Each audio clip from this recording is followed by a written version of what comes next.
Hello, everybody. I am Melissa Forziat. I'm a motivational keynote speaker. My topic is Take the Donut, another way to say Carpe Diem. And it's time for another message from Melissa. And this month, I was really interested to focus on this idea of having the feeling of home. And when I think about that, I've lived a lot of places. If we speak location wise, I've lived a lot of places in my life between growing up on the East Coast, going to school, growing up in New York, going to college in Rhode Island, and then working for the international sport event world and working at different sport events all over the world, living in Seattle, living in California now. I've lived a lot of places.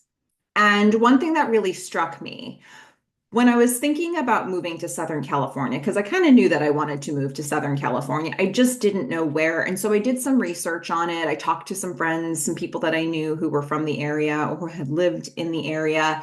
And I told them a little bit about what I was looking for. I told them, well, I'm looking for a place that has this and this. I told them my requirements, what it would look like for me to feel at home in a place.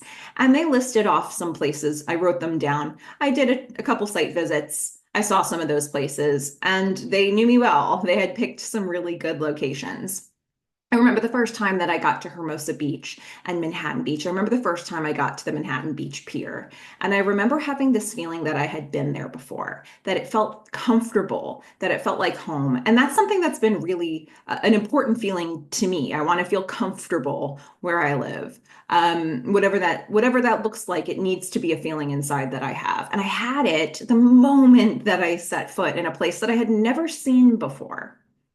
And living here, I've realized that that translated to actually feeling at home when I moved here, which was such a special thing for me. And I had that feeling again. Last year, I took a trip to Portugal and Spain, went to see a few different places, and I went to San Sebastian. And I instantly had the feeling, this really comfortable feeling being there, even though it was travel. It was a short trip. I was there for 1 week. And like within the first day, I walked around and I thought, oh yeah, this is like home. And I felt that way even though it's not my native language. I within a couple days had become a regular at a couple of places where people were already recognizing my face.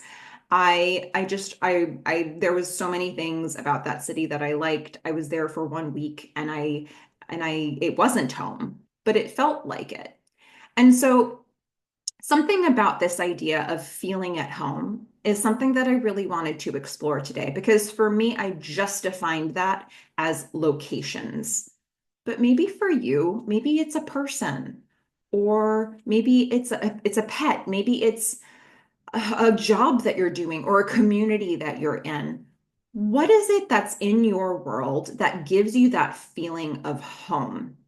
And the question is, how can you pursue that more? How can you give back to it? How can you accept help from it? How can you sort of surrender yourself to that feeling of home? Wherever you have that in your life, it's a really special thing. And if you don't have it, I wonder what that might look like for you. Ask yourself that question. Is it something that you want? Is that a feeling that you want? And can you pursue it? I think a lot of the times when we're faced with decisions, when we're faced with choices that we need to make, we don't always have a North Star, but when you have a feeling of home somewhere, that can be a North Star for you that becomes really important. If you have something like that, I hope that you celebrate it this month. If you don't and you want it, I hope that you can start asking yourself some questions about what it might look like for you so you can find it for yourself at some point. But that feeling of home is something that I'm going to give a lot of thought to this month, and I hope that you will as well. Take care, everybody.